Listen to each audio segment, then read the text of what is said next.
하나님 말씀 이사야서 4장 5절 6절입니다.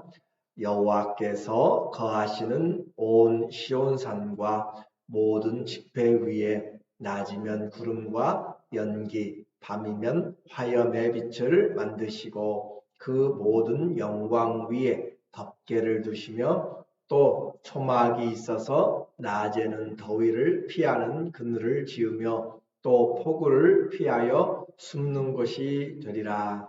아멘.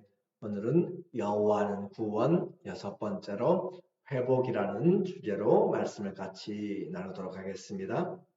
이사야 선지자는 현재와 미래의 시간을 넘나들면서 우리에게 하나님의 심판의 말씀과 소망의 말씀을 계속적으로 전하고 있습니다.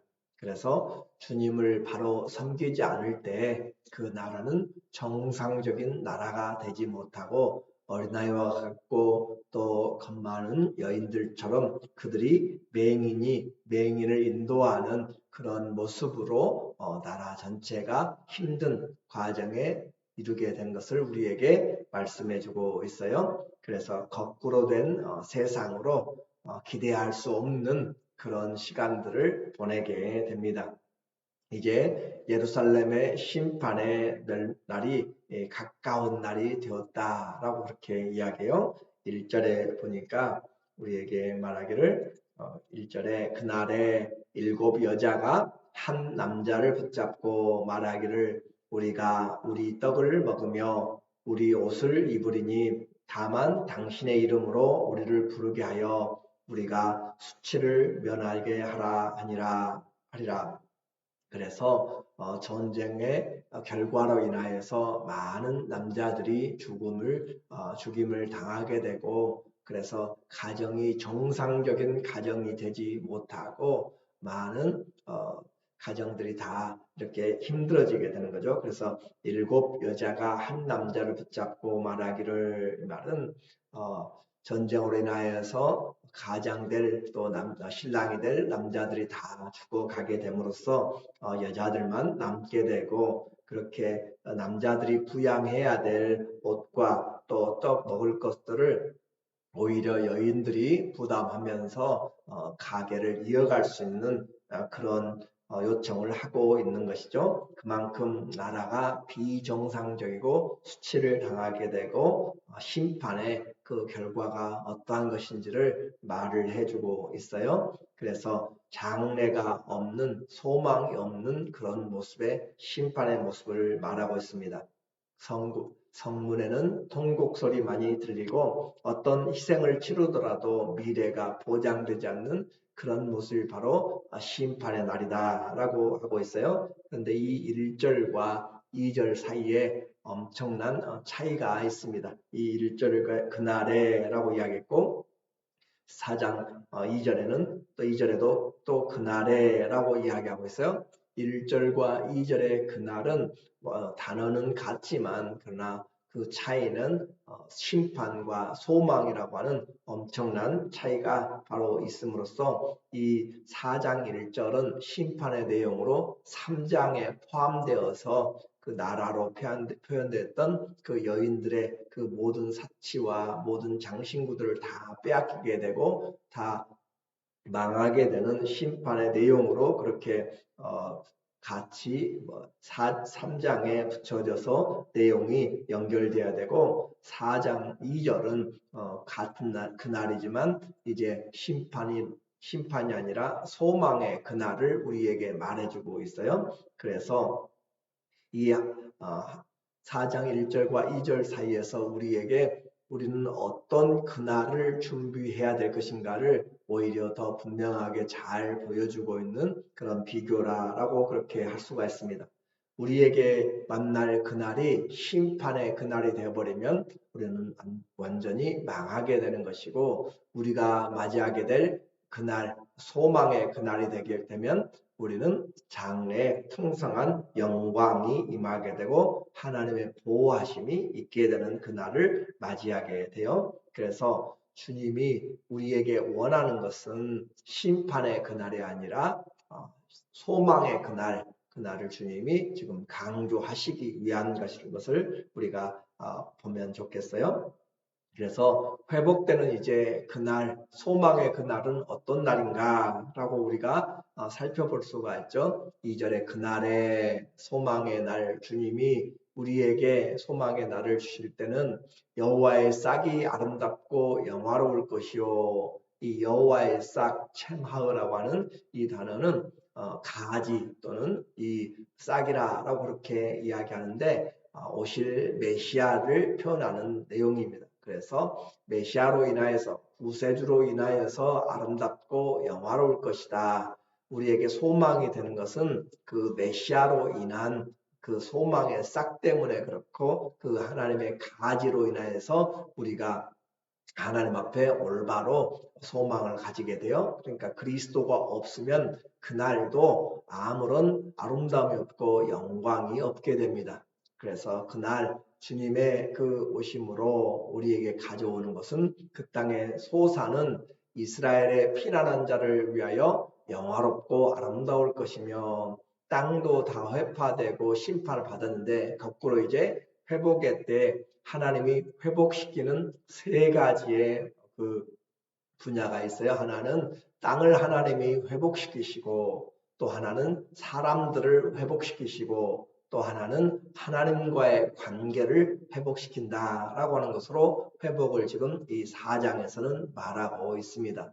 그래서 심판으로 인해서 황폐케 되었던 것들을 주님께서 여호와의 그 아름다움과 영화로우심으로 그 땅을 하나님이 회복시키는 내용이죠. 그래서 시온에 남아있는 자들에게 주님께서 하나님의 가지로 인해서 땅이 회복되고 3절에 보니까 시온에 남아있는 자, 예루살렘에 있는 머물러 있는 자, 곧 예루살렘 안에 생존한 자 중 기록된 모든 사람은 거룩하다 칭함을 얻으리라. 2절에서 땅이 회복되고 거룩하고 영화로운 소산을 내게 되고 3절과 4절에서는 하나님이 사람들을 회복시키는데 어떤 사람을 회복시키냐면 남은 자라고 이야기하고 있어요. 그래서 시온에 남아있는 자, 또 예루살렘에 머물러 있는 자, 그 말로 우리의 신앙은 인내하고 머물러서 남아있는 자, 그래서 남은 자 신앙이라는 것을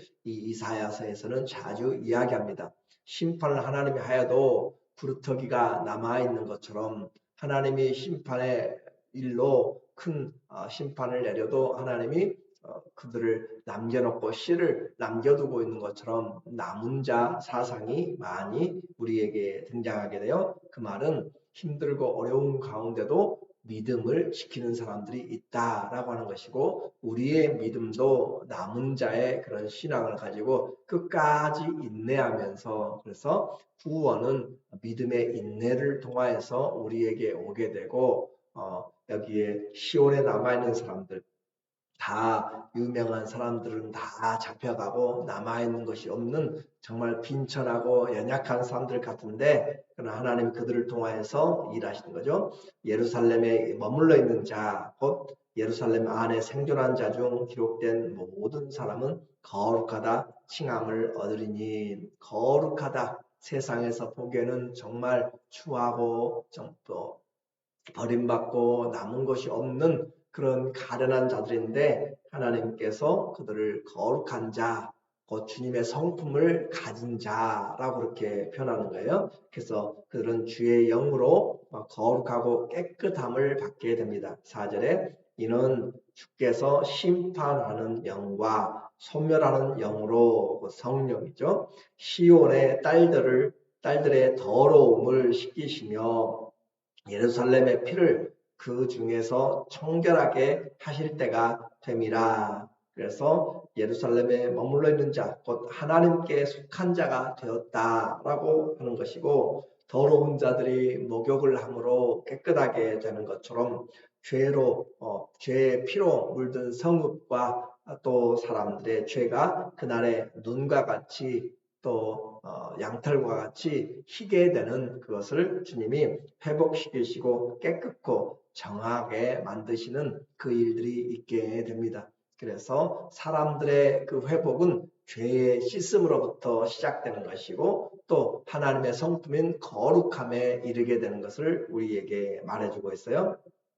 집을 나간 탕자가 돌아와서 새 옷과 또 반지와 새 신을 신고 잔치를 여는 것처럼 옛사람을 벗어버리고 새 사람을 입게 되는 것이 바로 하나님이 우리를 향한 구원의 그 회복을 사람들을 향하여서 하게 됩니다. 이것은 결국 여호와의 싹 하나님의 가지로 그리스도의 오심으로 가는 것이고 남은 자에게 임한 은혜라라고 했어요.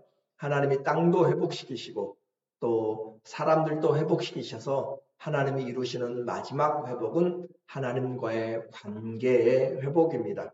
5절에 보면 여호와께서 거하시는 온 시온산과 모든 지폐 위에 낮이면 구름과 연기, 밤이면 화염의 빛을 만드시고 그 모든 영광 위에 덮개를 두시면서 과거 출애굽의 그 이후에 하나님께서 광야에서 그들을 인도하실 때 그들에게 장막을 치시는 것처럼 밤에는 불기둥으로 낮에는 구름기둥으로 그렇게 추위와 더위를 막아주면서 했던 것을 좀 다시 상기시키는 임마누엘의 하나님과 또 보호하시는 하나님을 지금 함께 우리에게 말해주고 있어요. 그래서 여호와께서 거하시는 하나님이 거하시는 곳 그곳에서 지폐 위에 모임 위에 낮이면 구름과 연기 밤이면 화염의 빛을 만드셔서 영광의 덮개를 만들어 주신다. 누가 보아도 저기는 하나님의 임재가 있는 곳 하나님의 영광이 있는 곳이라는 것으로 성령의 충만함을 우리에게 말씀해 주고 있어서 우리가 어디를 가든지 빛의 자녀로 하나님의 인도하심을 받게 되고 보호하심을 받게 됩니다. 6절에 또 초막이 있어서 낮에는 더위를 피하는 그늘을 지으며 또 풍우를 피하여 숨는 것이 되리라. 하나님의 이 인도하심은 우리에게 피난처가 되시고 반석이 되어 주시고 모든 숨는 것 그늘이 되어 주셔서 어떤 일을 만나든지 무슨 일이 있든지 하나님께서 우리를 풍성케 하시고 인도하시고 보호하시는 은혜를 베풀어 주십니다. 인생은 하나님과 이렇게 화목되고 또 교제를 하기 전까지는 진정한 목적을 달성하지 못하는 것이에요. 우리가 아무리 땅이 회복되고 또 모든 것들이 좋아도 하나님과의 교제 관계로 들어가지 않으면 그것은 합당한 열매를 맺을 수가 없습니다. 주님과 함께하지 않고 아무리 오래 살아도 그것은 낭비되고 또 헛된 시간인 것, 잃어버린 시간이에요. 그래서 심판이 길면 길수록 우리에게 참다운 시간은 많이 힘들어지게 됩니다. 하나님과의 교제로 나와야 우리가 주님과의 관계에서 주의 보호하심을 받고 주의 인도하심을 받아서 주의 뜻을 이루어가면서 우리의 인생의 삶을 기록해 나가는 그런 믿음의 행전을 써 나갈 수 있기 때문에 그래요. 오늘 하나님의 심판이 어미하게 임하고 있고 또 하나는 하나님의 소망의 그날이 우리에게 같이 들려주고 있습니다. 우리가 이 실을 짜서 옷을 만드는 것처럼 시줄과 날줄을 엮어서 하는 것처럼 하나님께서 우리의 삶이 날마다 어떻게 이 세상에서 엮어져서 살아가 될지 아무것도 아닌 하루가 지난 것 같지만 그 하루에 어떤 사람들에게는 정말 길고 긴 그런 long day라고 표현할 정도로 힘든 그런 삶들이 있고 또 하나님 앞에 아무런 그런 의미 없이 살아간 사람이 있고 주님과 정말 깊은 또 풍성한 시간들을 함께 힘들고 어려워도 같이 겪어내는 하루가 되게 돼요. 그래서 여호와의 싹이 우리를 통하여서 이 땅을 회복시키시고 해나갈 수 있도록 그래서 하나님이 주신 그 모든 그 기회를 통하여서 그리스도로 인하여 우리가 죄와 싸우되 피 흘리기까지 싸우면서 여기서도 말한 것처럼 거룩함에 이르는 그 길들을 바라보고 믿음의 인내를 통하여서 주님께서 끝까지 우리와 함께 하신다는 그런 분명한 이 소망의 말씀을 가지고 인내하는 자, 남아있는 자, 믿음은 끝까지입니다. 믿음은 마지막까지예요. 그래서 그 인내하는 자, 남아있는 자들에게 주님이 장막을 치시고 함께 하시고 보호하시는 그 은혜가 우리의 믿음 생활에 큰 소망이 되고 이제 심판의 그날이 아닌 소망의 그날을 사모하면서 주의 날을 기대하는 귀한 믿음의 자녀들 다 되시기를 예수님의 이름으로 간절히 축원합니다. 아멘. 기도하겠습니다.